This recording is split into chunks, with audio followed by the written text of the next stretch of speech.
Okay, 1, 2, 3, 4. Get all your swearing quickly out of the way. Balls, wank, shit. There we go. Let me just blow my nose because I've got a cold, sorry.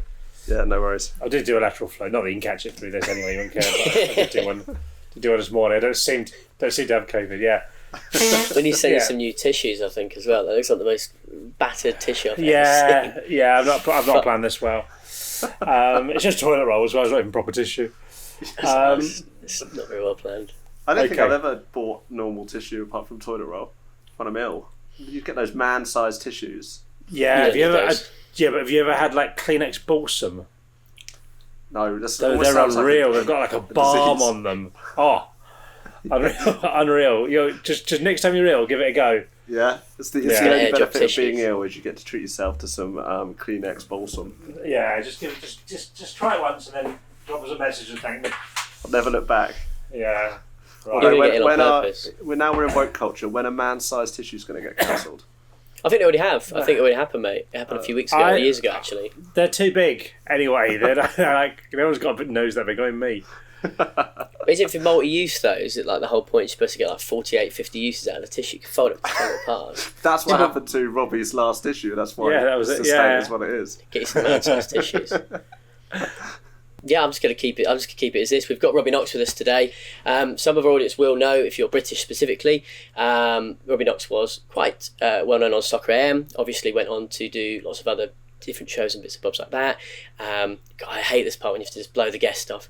You've done Jack Mate's Happy Hour for 3-4 years now, which is one of the most successful podcasts in the UK. And of course, you've got your own YouTube channel. How are you doing, Robbie? I'm very well, thank you. Thank you very much for having me. I'm very excited to talk about NFTs because I've fed up of boring people who I know that are not interested in my stories. Yeah, I think that's exactly why we started doing the podcast. Is I needed someone to listen to me about NFTs, and Calcio was the man to put the offer in. Perfect. Just call me a man as well, which I'll take on the chin. That is the nicest thing I've ever said about you. You're going to call me short in a minute. Yeah, so Robbie Knox, I'm going to stop calling you Robbie Knox as well and just go back to Robbie. That's fine. NFTs. Yeah. I like Mr. Knox. I'm going to call Mr. Knox. How did you start with NFTs? What was the start point for you?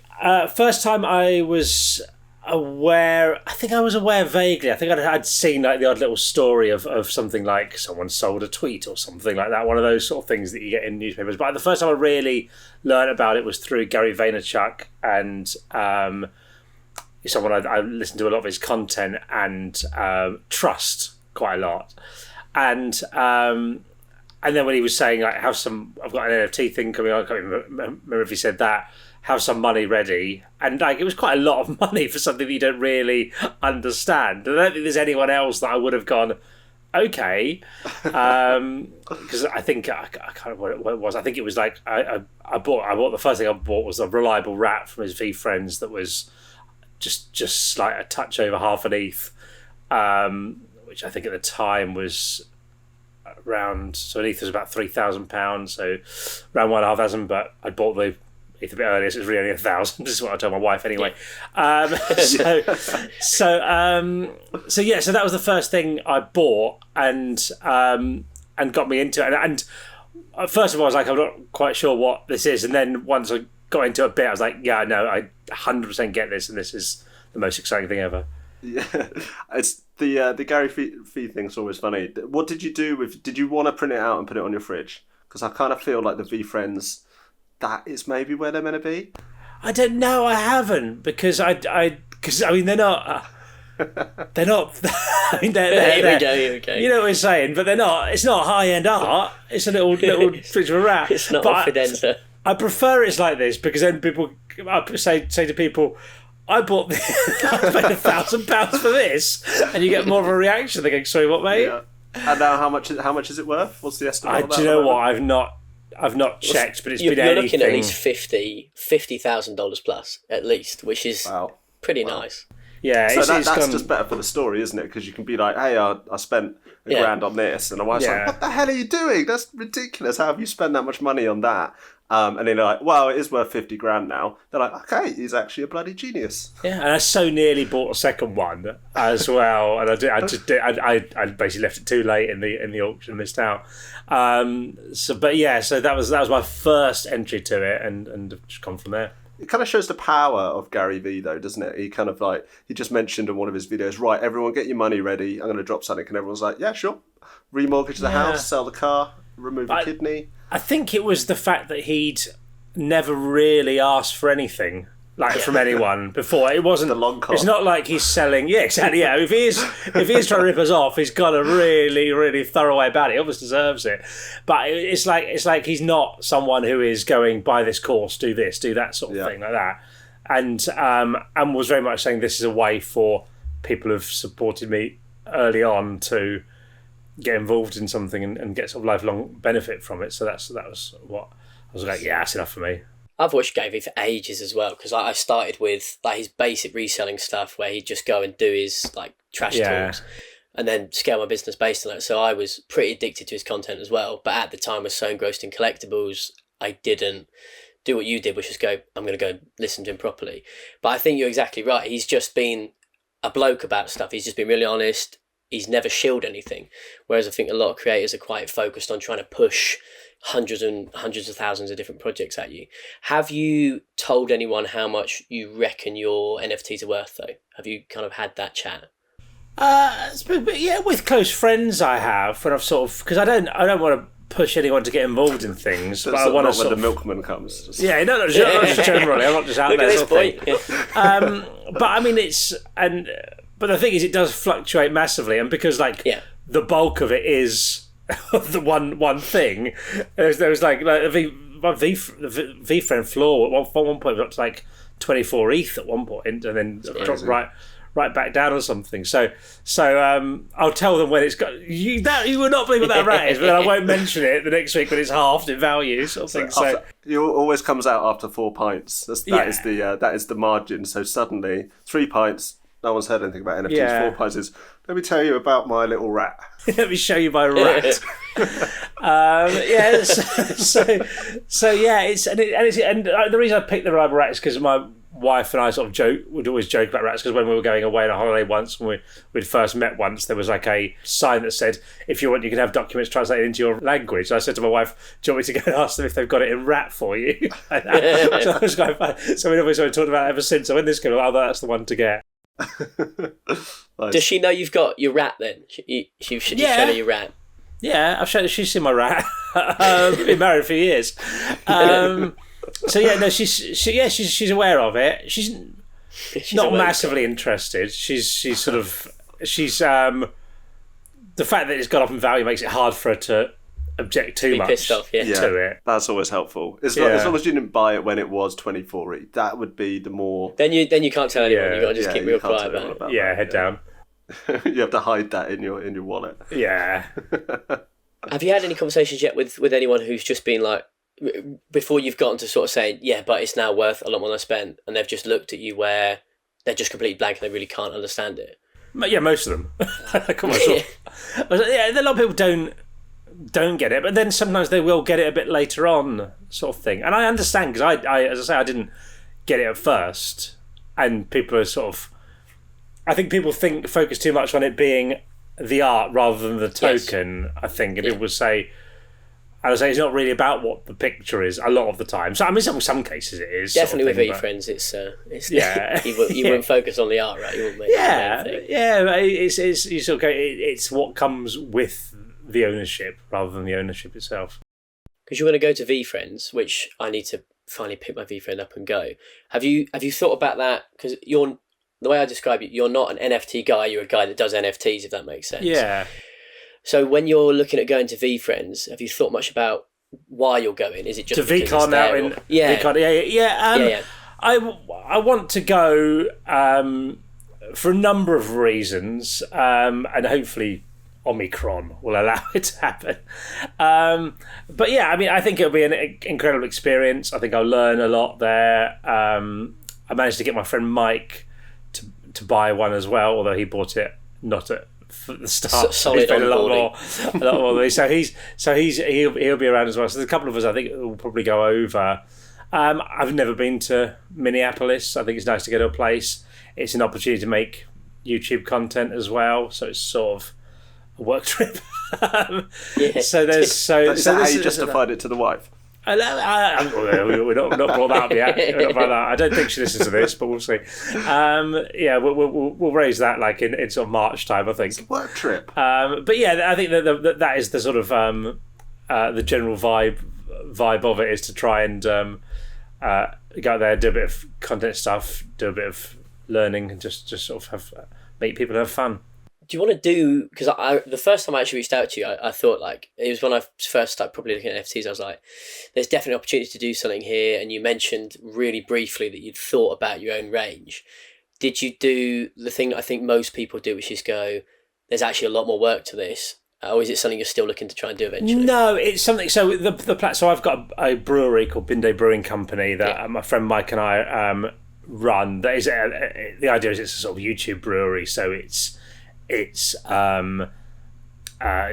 film everything that we do. We're as honest and transparent and stuff as possible, to the point that like the plan is at the end of this year we're going to do, this is everything we've made, this is everything we've spent, this is just share as much as possible with it. And then eventually the idea is to build a physical brewery and to get YouTubers to collaborate and do stuff. So it becomes sort of like the YouTube community's brewery. It's a bit like Clarkson's Farm, but for a brewery. Yeah, I guess so. Yeah, why not? He's brought out his own beer though as well, hasn't he? Something I saw the other day. Oh, he's done everything. He's done a lot. But he, not him, me. So that was the plan, was to have it as part of the Binde thing. I think the thing there's a few things stopping me at the minute, which are like, I'd want to do it on Ethereum, and I think gas at the minute is ridiculous. It's very hard to, particularly if you're selling it into a non NFT, because it's not something that I particularly want to just get the same people who are buying NFTs to buy it. It'd be good to get people who are interested in the product to do it, rather than just trying to buy 50 and flip them. And also, I think if one of the things that we're quite keen on is sort of environmental things of that, and I think there's still quite a big issue. Although people, every now and then people say, "Oh no, that's not true," around Ethereum, and I've not really seen anyone give any good evidence why it's not true. So I think it is something that we will do, but I think we'll wait until sort of the Ep12 sort of thing comes along. Yeah, there's Ep2 is just around the corner. 2025 is looking really promising. It's a myth. It's a myth. Yeah. It's taking so long. Do you think it's gonna be hard to get? Because like, I get it because I'm coming from collectibles. Jim gets it because he's come from crypto originally, and I'm sure everyone's got their own story. Like for you, it's just Gary Vee says, I trust him. Yeah. Do you think that, certainly if we look at like the demographic of most YouTubers, I don't know exactly what yours would be, but ballpark 16 to 24, do you think it's going to be hard to actually onboard a lot of people into NFTs because of getting over the fact it's a picture? Well, I think that there's a lot of issues around it. I think people often say to me, "Oh, I want to get into NFTs. What should I do?" And I'm like spend a couple of weeks reading up everything you could find, because the fact is that there's infinite ways to lose everything that you've got as well. I mean, there's so many ways, and I don't know what I'm signing. I don't understand what things mean. I check web addresses. I go to official links on Discord. I go through and check all this sort of stuff. But at the end of the day, when I click, I'm signing something, I have no idea what I'm doing. Yeah. Like that, and that's me doing as much sort of due diligence as I can, sort of thing. So there are a lot of issues, I think, at the minute for newcomers to come into, and I don't want to say get something or do or get involved, and then people go, I've just lost everything, sort of thing. So I'm sort of thinking there's a lot, and so I'm very much stressing this. I've been planning on doing a video on my channel about NFTs, but it's going to be very a cautionary sort of thing, rather than go out and buy things. I did notice on that, actually, MetaMask, I think I allowed my computer finally to do some updates today. And on MetaMask, it said that there was a little update so that when you're now signing a transaction on MetaMask, it actually pops up with more information about what it is you're actually signing. Oh, nice. So I thought, that's great. So I clicked through. I had one that I did approved a transaction earlier, clicked through, and obviously it's just a load of code that it shows you. So I'm thinking it's kind of fine for me, because like I've got a background as a web developer. I've done a little bit of Solidity stuff. I kind of understand it a bit, but I kind of thought, we're still quite a long way away from mass adoption if I click on the more information about this transaction and it's just a big page of code. We certainly are. But there are projects that are more accessible. I mean, one of the things I've had most fun with is this thing, I think, company Candy Digital, I think they're called, to do that, and it's called Sweet Futures, and they're college American football players. And I'm not an American football player. I don't know anything, but they were around £20-25 each for the core range. You can get the sort of more premium, more limited numbers ones. I mean, the core ones are obviously limited as well. But so I bought a random bloke called Drake London, who I know nothing about. Nice. Yeah. And I got a few friends to also buy a Drake London thing. And we've got so much more than £20 worth of value from it, because every week we're like, when Drake London plays, we're messaging each other going, oh my God, this is incredible, look at this touchdown. Because Drake turned out we've picked the greatest American footballer in the world. So it was like he plays for like University of Southern California, I think USC. And it would always be like how bad USC are, but Drake London was unbelievable, and he's like doing these one-handed catches. And every week we're going, "This is it, this is it. We'll get the Lamborghinis, lads," sort of thing like this. and then one morning, because they would play on Saturday, I'd go Sunday morning, click on it. It's like Drake London out for the season after breaking his foot or something like that. I'm going, lads, bad news, lads, is the dream's over. Put the Lambos on hold. Then last week, Drake London has announced he's declaring for the NFL draft. So we'll all meet up for Drake London's NFL draft and watch that together and stuff like that. And it'll be fun because we could just follow a random bloke's career and see how it goes. Yeah, it's awesome. We actually we had SBS on the pod recently, and they do a NFL collection, so it's like an NFL fantasy football. Oh, nice. And we got really excited, and it was like, oh yeah, so I bought like three of their cards. I know nothing about NFL at all, so I've now got my card, and I need to pick my team for Thursday, and I'm like, okay. And a load of other UK guys who listen to the pod or watch the pod have also bought in, and we've got this little chat group, and we're like, none of us have got any idea.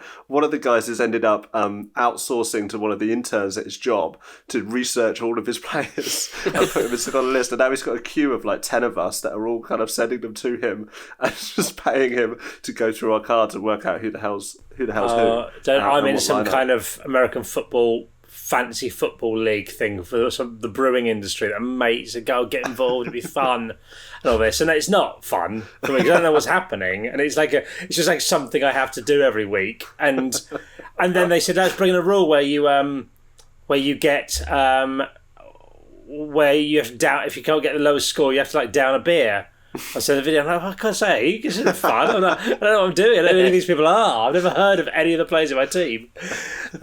So yeah, I feel your pain. Yeah. Well, I suppose that's for you as an opportunity for a bit more product placement. You just make sure that you get the beer just come label in shot beautifully. Yeah, I'm going for the lowest possible beers rather than the 7% monstrosities I've made. Oh yeah.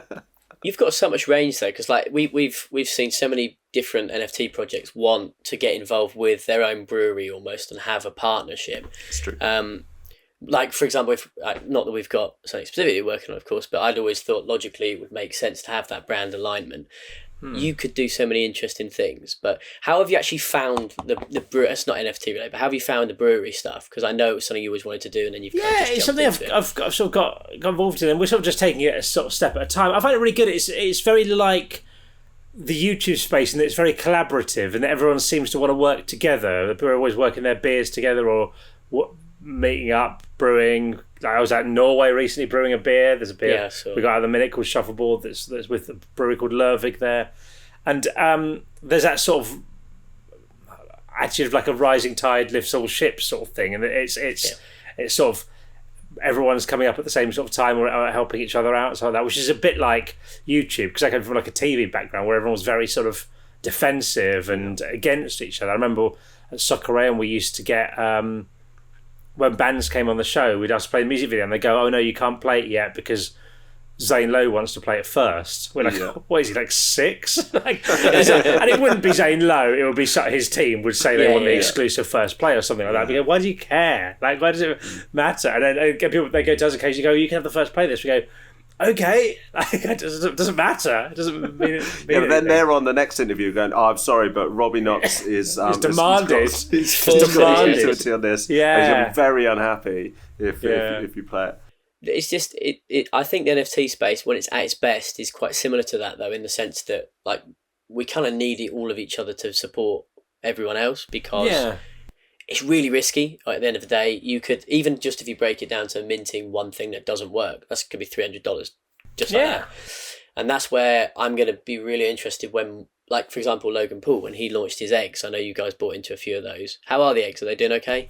Do you know what? I've not checked for a bit because I've got no faith in the eggs. Like I've got like it could be brilliant, but every single step of it has been an absolute shower of shit. And it was just seemed like everything was wrong and all this sort of stuff. And I don't know what's going on. I don't know if it's an experienced dev team or I can't guess. I don't know enough about it, but it's enough for me to go, I mean, this could be all right. I've got no idea. My concern is ultimately how many other influencers, when NFTs do become bigger and more mainstream, will do what Logan Paul's done with his, which is essentially know that he can sell his product and then sell it. Because that to me is quite worrying. And I guess I just wonder... I think I've no knowledge of this. I think he knows it's been a shit show, and that's why, because he's not really pushed it. He's not, apart from the very start where he mentioned he was doing it, he's not, well, as far as I've seen, he's not really talked about it or anything. And everyone... It's a bit of a warning sign. On the Discord, everyone's going, why is Logan not pushing this? This could be massive. Because like everything's going wrong, like disassociate. And so I think I mean hopefully they will get it on board. And I've not checked in on it in a couple of weeks or things. So I don't know what the latest development is. The last thing I did was I hatched my eggs, and I've got a puppy, a cat, and a penguin or something. And I don't know. Some wildlife centre. Well, yeah, there you go. Yeah, but basically, when I was explaining it to someone, I go, yeah. So basically, I bought some eggs off of Logan Paul, and I'm going to hatch them, and I'm going to make the animals have sex.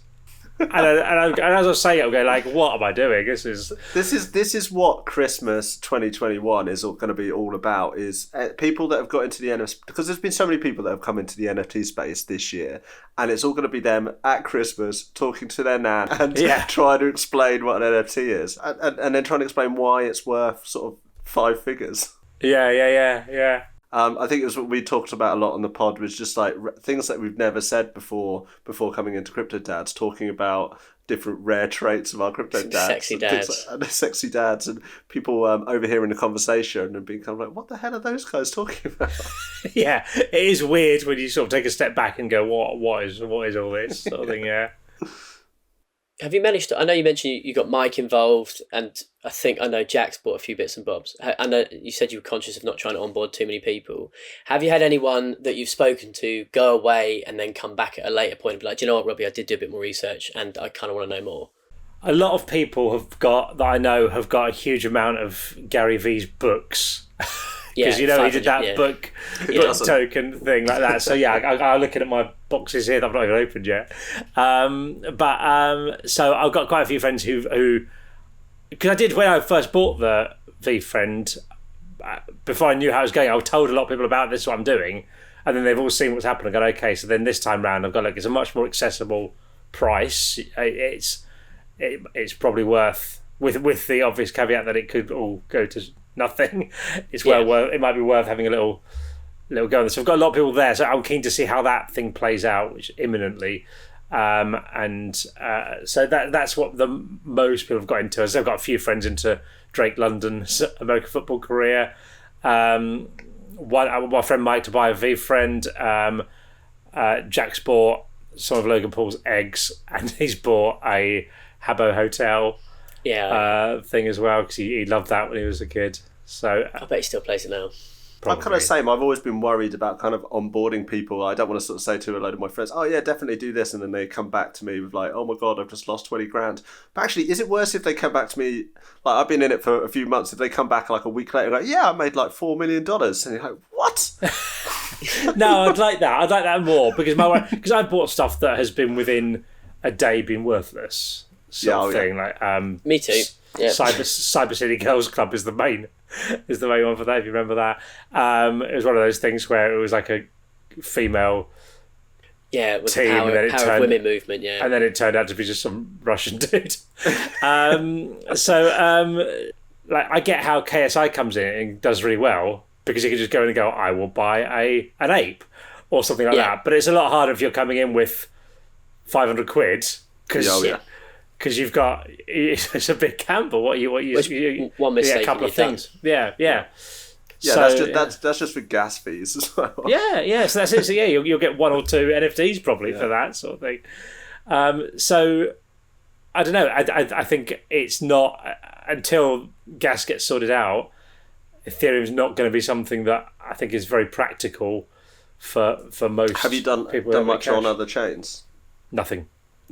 Because it's the same reason that I've got with the why I didn't buy crypto thing. I was aware of Bitcoin and all this for quite a while, and I was aware it was going up and sort of that, but I didn't understand what the value of it was until I saw NFTs, and then I get why there is a value in Ethereum now. I can see what it is rather than just a random store of value sort of thing. I can see the real world aspect of it. So I don't know. I'm confident, as confident as you can be, that ETH will be around in the long term. The other ones, I don't know. They might well be. They might not be. I don't know. Well, I guess if Ep2 just pops out of nowhere, and actually gets finished, then a lot of the rest of them are in a bit of trouble. Yeah. But the longer it takes, the more of a market share they're going to claw, I guess. Absolutely, I'm the same. I haven't invested in many other chains. I've done a bit on Kronos chain, and a few other bits like that, but nothing major. Do you know what I'd like to see? Because I've been thinking about, since you said it, about you doing a YouTube video. I'd love for you to speak to some of the guys you've had on Happy Hour who you think might be quite susceptible to having a conversation, someone like Ben Foster, something like that, and just ask them if they're aware of it, because for your audience, they'd obviously know who they were as well, and just see what their perspective were on it, because I think that we've always found a massive spectrum of people, and you'll be the same, who either go, I want nothing to do with that, it sounds like it makes no sense. You get the middle of the road where they're quite curious or they're really interested. And I'd just love to see how some of the guys that you have had on, or some of your old connections, kind of felt about NFTs. I think a lot of people in the YouTube space that I've spoken to anyway are interested in it. I've had conversations. I've had people, Max Fosh phone me up and have a little chat about it, sort of thing, and things like that. Go, talk me through this, explain this to me. I go, okay, right, and so but then so I think that it's natural sort of community that are quite sort of forward thinking and get the potential of it. And to be honest, as excited as I am about NFTs now, it's the sort of long term. It's the NFTs in 3-5 years time that I'm excited about, when it matures a bit and becomes more accessible to do, sort of thing. I think that's where I'm particularly excited about it. But yeah, I think people are generally interested, but it's just trying to find. It's a lot of work to get that knowledge, and the later you're getting into it, the more projects around there are, and every day there's loads more things. When I was first getting into after VFresh, the sort of, I guess it was on Crypto Slam or whatever, of the big projects didn't really change that much. Things would go up and down, and then occasionally a new thing would arrive, but it was fairly constant. Whereas now it's every day there's infinite new projects. It seems to be about 50 projects a day at the moment. It's crazy. Yeah. I think it's really overwhelming, and I do think that one of the things we want to do is make content when normal people who are just, they don't have time to spend 100 hours doing something straight away, they don't get put off by having to do that. They can just watch something which is just really simple and engaging and easy to do. How did you buy your Lazy Lions? Because I know that you had 2 or 3 at one point, sold 1 or 2. What was it for you about them that kind of popped? I bought 3, I've sold 1. It's the only NFT I've actually sold. It was the community of that as well. It was so everything I'm buying because I can see something that I like, and with that it was the very organised way that they would go about promoting themselves and jumping on tweets and all this. And I get that there are people who find it annoying, and I could totally see that, but it was how I got into it, was because I was saying, hey, I'm seeing Lazy Lions a lot, let me have a look in the Discord, let me have a look into it, see the very active, friendly community. I go, okay, I'll pick up like one of those, and I think maybe I'll get another couple, sort of thing, and all this, and go from there. But then at the same time I bought Alpha Betties that haven't particularly a project I like, and I like the art, I like the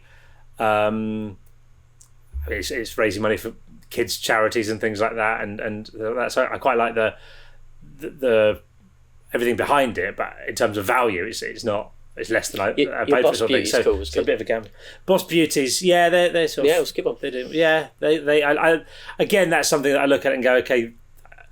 Obviously, it was World of Women was there first, but you see, there's a really good team behind it. There's a good, there's a long sort of, I guess, you can tell they're in it for the long term. There's a good sort of message behind it, empowering women, sort of thing like that. I can sit down with my daughter and go, hey, I'm going to buy one of these. Which ones do you like? What sort of things do you like? And have a look, involve people in it like that. So I think. And are you viewing these as kind of investments, or are you more motivated by kind of joining the communities and things like that? A bit of both. Depends on what it is, sort of thing. Like my V-Friend, I've got no intention of selling that. Yeah, for 20 odd years, sort of thing. I don't. I've done, and things like what I would, if it's something like Boss Beauty. I think I've got 2 of them at the minute, so I would probably always keep one and sell one eventually at one point if in the future. Again, I'm not into flipping again because I've got concerns about the sort of environmental side of things of doing too many ETH transactions, where I'm a bit more comfortable with buying something and holding it for the long term. But I mean, it's hard to find accurate information on exactly what that all is, sort of thing. So I don't know the answer, but I certainly will. I imagine that's something I would do a lot more once again. ETH2, ETH3 Galoo. Yeah, when ETH2. Oh, can't wait. I'll be giddy. It's got to be so bullish for the whole space sector when it does finally come along. Just for, I mean, you'll be able to tell the massive collective sigh of relief across the entire industry when ETH2 finally arrives. And we can, I mean, if you're getting this many transactions still and people paying $200 in gas prices, then just think about how crazy it'll go once that's hopefully gone. It's like I bought, I think there's a sort of game called Citadel of the Machines, I don't know if you come across that sort of thing, and it's like tiny little drone things, and you have to own one of these to play the game, and it's done. And I was playing with my 7-year-old son, and I bought one of these to get into it. And there's different types of drones. You get I don't know, drones, what they call droids, maybe, I'm not sure. Whatever they are, these little square little box things, robot things, and the different ones. I think I could try and get the different types of them and all that. But I think like the value of them is not high. It's probably about £30 or something like that, of each one. But then I'm going to be paying £100 in gas for each one. So I think I'm not going to do that. It's for something that's a bit of fun. I know I'm buying it. I'd buy him one for £30. I'm not going to buy him one for £130 or whatever. Yeah, it's crazy. I think the other big difficulty is that it's just true. Gary Vee's talks about this a lot, and he's not wrong. The vast majority of anything you buy now in 5 years' time will be worth absolutely nothing. Yeah. That's why V-Friends for me was an obvious buy. I just haven't gotten around to it because I'm supposed to be on a call with him to do it. We're going to turn it into a bit for the pod. Nice. Which I thought would be cool.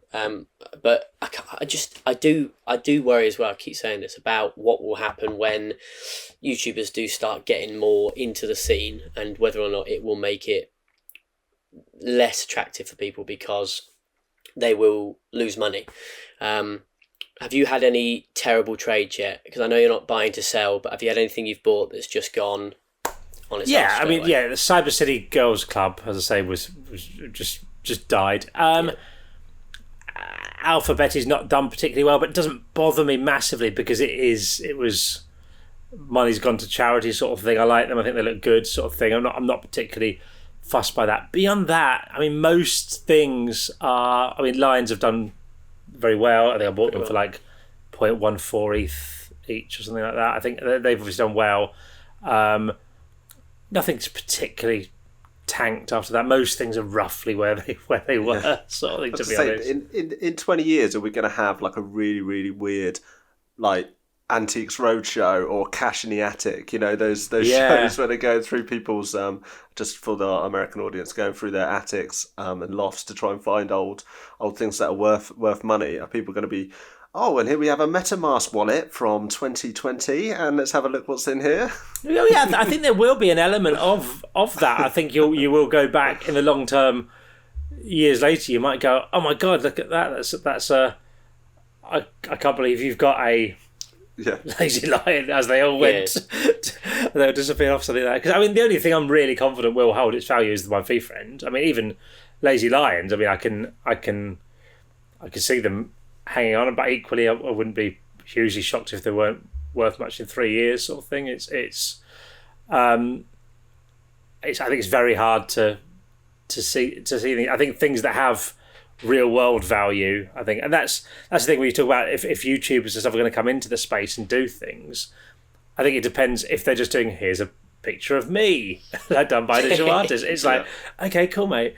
But I think when we get to that point where, I mean, there is the element of being, when wallets are more public and everyone's got NFTs and it's become the norm, then the people will go, oh my god, you were into so and so YouTuber when they had 20,000 subscribers. If people start putting out things like, there's my 5,000 subscriber NFT, I'm going to do, there's 10 of these sort of things, stuff like that, I can imagine doing well. Yeah, well, that's the kind of thing.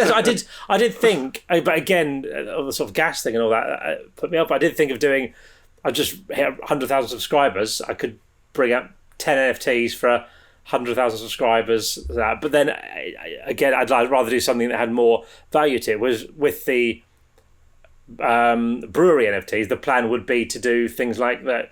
Everyone can come to a beer festival once a year or something like that. Or if you've got certain traits in the NFT, that would give you might be able to come down and help brew a beer, or you might be able to name a beer or do something like that. Different people have different things based upon different stuff of it. And you wouldn't necessarily say what those are at the beginning. So it could become, people have these things that they might not think are particularly valuable and then will become more valuable because it gives them this opportunity. I think bringing in real world things, and in the long term, I can see it being a way that people fund YouTube. If you're a young creator and you go and you've built a fan base, but you're not able to live off it, you go, look, I want to quit my job. I want to spend the next year doing NFTs. I need 25 grand to do that.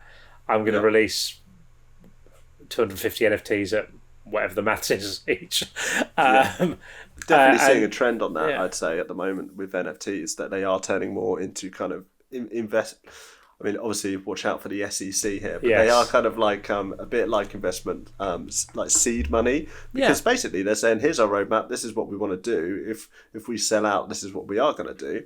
And, you know, that's kind of like an investment to me. It's like a Kickstarter campaign. Yeah, it definitely is. But I think the potential, if it once getting around the regulations, is you can see people like that, like bands doing things. If you've got a band that doesn't want to sign to a major record label, then hopefully there'll be a position down the line where they can go, hey, it's going to cost us 100 grand to make this album. Everyone who owns this will get 25% of the royalties forever, sort of thing like that, or something like that. Ways that they can do it without getting tied down to record label things, can keep the ownership and be able to involve the people that are into what they're making in the projects. I think definitely seeing this huge community is building off creators, and that is the big drive from now in NFTs. And I think what made me most excited about getting into the space, I think I didn't see it initially when I was getting in. What attracted me was the big money, and I saw the money, and that made me look closer at it, if I'm being completely honest. I came from crypto. But then as soon as I got into it, like finding out about the communities and the innovation and the creativity and the chance to kind of really get into that side of it is what made me stick with the market. Yeah, I think that's what excites me more than the NFT space at the minute, which I still enjoy and I like, and I think it's really interesting seeing what people are doing around community and what opportunities. Like I got Top Dog Beach Club thing recently, which is a project I remember when it launched and wasn't particularly interesting because I'm not a huge fan of the art particularly. I wasn't particularly into it, but then as I saw it grow a bit and I've gone, okay, Joe, this is something that I like what they're doing, sort of thing. And stuff like I could have gone go-karting with them recently and stuff like that. I don't want to, but it's like they're doing, there's real stuff going on there if you want. So the question that we kind of try to end on every episode now is where you think the NFT space will be in 10 years' time. I think everything will be NFTs. Everything that has any form of agreement or contract or something like that, because once all the gas stuff's sorted, it makes sense for everything. Yesterday my son bought a Fortnite skin for it, because he said he's 7. He said I've got a noob skin. Can I buy a skin? And I'm like, yeah, of course you can. Yeah. When he gets bored of Fortnite, that'd be worthless. It would just disappear. If Fortnite skins were NFTs, then down the line he goes, you know what? I'm fed up with Fortnite. I'm not interested. I'm going to sell these on. Whoever makes Fortnite gets their cut in royalties once they get resold in the secondary market, so they don't mind. And then he can spend it buying FIFA Ultimate Team NFTs or whatever he goes into after that sort of thing. I think it makes so much sense for everyone to everything to become NFTs and tradables. Tickets, I can't see gig tickets not being NFTs in 5-10 years. I think so. I mean, I know there's some things already. The tickets already are NFT. I mean, well, VCon, I guess, is NFT tickets. I think it's going to be absolutely everywhere, and I think it will be a mix of practical uses because it's the best solution for things. I think it'll be a way for people to flex is the wrong word, to sort of show their personality in the same way that people's Instagrams are now. I think they're going to be everywhere, I think. But we'll see. We may play this back and they've all gone in a year. Yeah. And then another question is put you on the spot here a bit. If you could delete one project completely. What, get rid of them completely? Oh, I don't know. I mean, Cyber City Girls Club wasn't great for me. If I get my money back, I do that. But it's also not even in my current wallet. It's in another wallet because it's so shameful. Have you got a wallet for hiding NFTs? I wouldn't pay the gas to transfer them. But I originally had just a MetaMask, and then I bought a ledger to keep things more secure. Nice. So I didn't transfer those over from the old MetaMask. They're just languishing. It's been an absolute pleasure, Robbie. Genuinely, thank you so much for coming on. I've loved it. Yeah. Thank you for having me. Yeah, well, you've been a nice guest, very easy to talk to as well. And I've been your host, Calcio, and it's been Jimmy T. Thank you very much for listening, and have a good evening, chaps.